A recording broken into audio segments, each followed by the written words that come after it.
Senin adınla uyandım bu sabah, varlığına teşekkür ederim.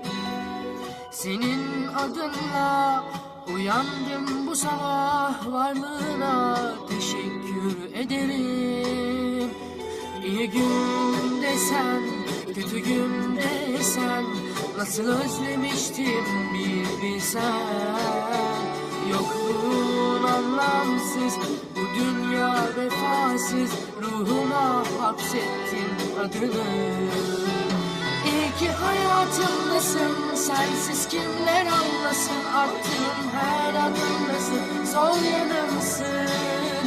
İyi ki hayatımdasın, sensiz kimler anlasın, attığım her adımdasın, sol yanımsın. Gönlünü gönlüme nasip eden Rabbime şükürler olsun sevdiğim.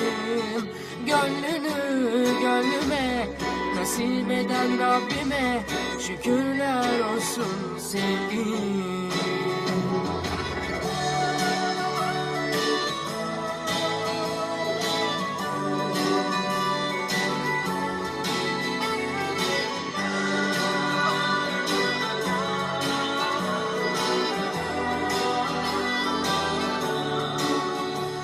Senin adınla uyandım bu sabah, varlığına teşekkür ederim.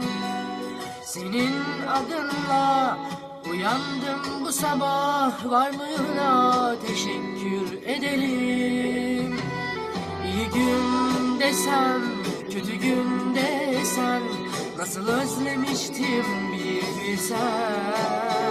Yokluğun anlamsız, bu dünya vefasız, ruhuna hapsettim adını. İyi ki hayatımdasın, sensiz kimler, attığım her adımdasın, sol yanımsın. İyi ki hayatımdasın, sensiz kimler anlasın, attığım her adımdasın, sol yanımsın.